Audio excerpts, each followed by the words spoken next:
মোবাইলে একটা এসএমএস এলো, তাকিয়ে দেখি সরকারের তরফ থেকে আমার অ্যাকাউন্টে 50 লক্ষ টাকা দেওয়া হয়েছে। আমার মন খুশিতে ভরে গেল। ঘর থেকে বের হলাম আর চিৎকার করে বাড়ির সবাইকে বলছি, সবাই শোনো, দিন বদলে গেছে, আমার অ্যাকাউন্টে 50 লক্ষ টাকা এসে গেছে। রুম থেকে বউ বেরিয়ে এসে বলল, এত খুশি হওয়ার কি আছে, আমার অ্যাকাউন্টেও 50 লক্ষ টাকা দিয়েছে। এই যে মেসেজ দেখো। একটু অবাক হলাম, ভাবলাম আশেপাশে সবাইকে গিয়ে বলি। বাড়ির পাশের লোক আমায় বলছে, বেশি উত্তেজিত হইও না, আমাদের অ্যাকাউন্টেও 50 লক্ষ টাকা জমা হয়েছে। আমার খুশি সব উড়ে গেল। ভাবলাম যাই, বাজার থেকে কিছু মিষ্টি নিয়ে আসি। বাজারে গিয়ে দেখলাম দোকান বন্ধ। পাশের একজনকে জিজ্ঞেস করলাম, ও ভাই, এই মিষ্টির দোকানটা বন্ধ কেন? সে বলল, মিষ্টি দোকানদারের আর দোকানদারি করার কি দরকার, তার অ্যাকাউন্টে 50 লক্ষ টাকা এসে গেছে। তাই ভাবলাম একটু নিউ মার্কেটে যাই, সেখান থেকে কিছু নিয়ে আসি। সে কি, কোনো দোকানপাট খোলা নেই, ওদের অ্যাকাউন্টেও নাকি 50 লক্ষ টাকা এসে গেছে। প্রচন্ড খিদে পেয়েছে। ভাবলাম এখানে তো দোকানপাট বন্ধ, সামনে দিকে যাই, ভালো কোনো হোটেলে তৃপ্তি করে খাওয়া যাবে। সামনে যতই যাই সব দেখি ফাঁকা। হোটেলের বাইরে দাঁড়িয়ে থাকা স্বাগতম জানানোর সেই লোকটাও নেই, যে কাস্টমার দেখলে সালাম ঠোকে ওয়েলকাম করে। শপিং মলের সিকিউরিটিও নেই। সবার অ্যাকাউন্টে 50 লক্ষ টাকা এসে গেছে। মার্কেটে কেউ নেই, সবজিওয়ালা, চাওয়ালা, শরবতওয়ালা, ফাস্টফুডওয়ালা কেউ নেই, সবকিছু বন্ধ।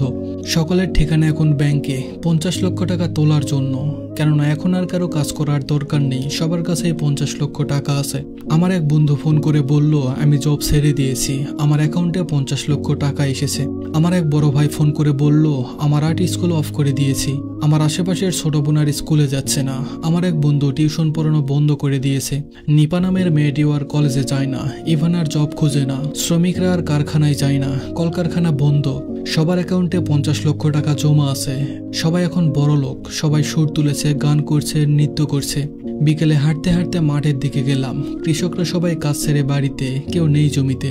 এখন তাদের রোদে পুড়ে বৃষ্টিতে ভিজে কাজ করার আর দরকার নেই, তারা সবাই বড়লোক হয়ে গেছে। সবার অ্যাকাউন্টে 50 লক্ষ টাকা আছে। 7 দিন পর দেখা গেল খিদার জ্বালায় লোক কাছে, কেননা জমি থেকে কেউ ফসল তুলছে না, সমস্ত দোকানপাট বন্ধ। হোটেল, মেডিকেল সবকিছুই বন্ধ। অসুস্থ হয়ে মানুষ মৃত্যুর দিকে এগিয়ে যাচ্ছে, কেননা খাবার নেই, ডাক্তার নেই, পশুরাও না খেতে পেয়ে মরে যাচ্ছে। জমিতে সবুজ ঘাস নেই, সোনালি ফসল নেই, শিশুরা খিদের জ্বালায় কাঁদছে, গোয়াল দুধ দিচ্ছে না বলে। মানুষ এখন ছুটছে মুঠো মুঠো টাকা নিয়ে, রাস্তায় রাস্তায় ঘুরছে পকেটে টাকা নিয়ে। কাঁদছে মানুষ লক্ষ টাকা হাতে নিয়ে আর বলছে, এই ভাই নাও, 10,000 টাকা নাও, আমাকে 200 গ্রাম দুধ দাও, 2 দিন বাচ্চাটা না খেয়ে আছে। 10 দিন বাদে মানুষ না খেতে পেয়ে মরছে। কিছু কিছু লোক টাকার ব্যাগ নিয়ে ঘুরছে রাস্তায় আর বলছে, এই নাও ভাই, 5 লক্ষ টাকা নাও, আমাকে 5 কেজি চাল দাও।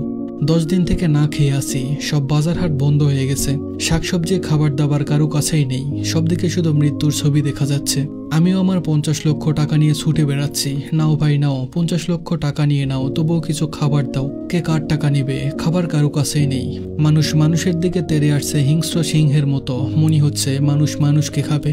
অচেনা এক লোক তাড়া করছে আমাকে, চিবিয়ে খাবে বলে। আমি ছুটছি, আমি ক্ষুধার্ত মানুষ, কতই আর ছুটবো। পড়ে গেলাম হোঁচট খেয়ে, মাগো করে চিৎকার করে উঠলাম। বউ তখন ঘুম থেকে লাফ দিয়ে উঠে বলল, কি হলো তোমার? সকাল হয়ে গেছে, ঘুম থেকে ওঠো, চোখে পানি দিয়ে আসো। আর তুমি বাঁচাও বাঁচাও বলে চিৎকার করছিলে কেন? কোনো খারাপ স্বপ্ন দেখেছিলে নাকি? আমি বললাম, না, খারাপ নয়, ভালো দিনের স্বপ্ন। গরিব আমরা, কিন্তু ঘরে দুমুঠো খাবার তো আছে, তৃষ্ণার পানি তো আছে, শিশুরা খেলছে, পশুরা মাঠে ঘাস খাচ্ছে, দোকানে ভিড় আছে, যানবাহন চলছে তো চলছে, মানুষের সমাগম চলছে, বাগানে ফুল ফুটছে, প্রকৃতি হাসছে। অনেকেই ভাবেন, সৃষ্টিকর্তা কেন ধনী গরিব সৃষ্টি করেছেন?